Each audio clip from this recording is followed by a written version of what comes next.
Hello, I'm Congressman Bobby Scott, proudly representing the 3rd Congressional District of Virginia, and I'm delighted to deliver this week's Congressional Black Caucus Message to America.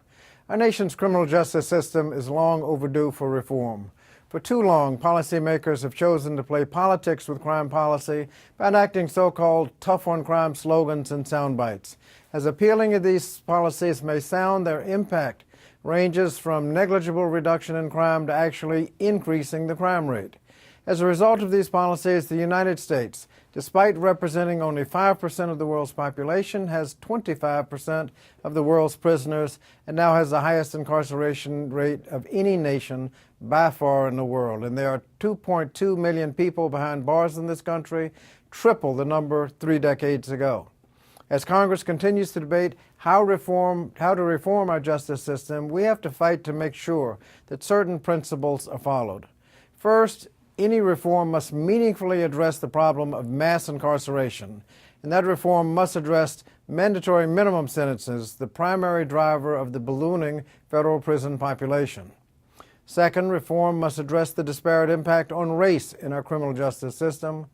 Third, reform must address mental health and addiction issues as public health issues rather than through additional incarceration.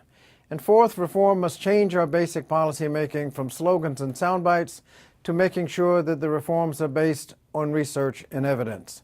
There's ample research available to show what meaningful criminal justice reform should look like.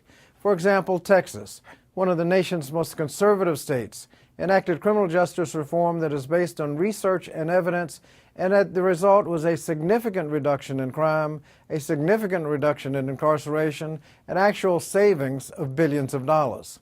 The Safe Justice Act, which I have co-sponsored, was introduced by Republican Congressman Jim Sensenbrenner with strong support from many members of the Congressional Black Caucus. It was based on the Texas model and includes evidence-based prevention and early intervention programs. It reduces incarceration even at the state level as well as the federal level. It funds comprehensive police training and funding for body cameras and drug courts.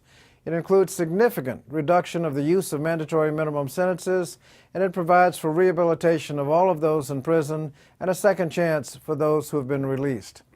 We have a once-in-a-generation opportunity to fix our criminal justice system. It is time to enact significant and meaningful reforms to make our justice system more safe, accountable, fair, and effective for all. This is Congressman Bobby Scott on behalf of the Congressional Black Caucus.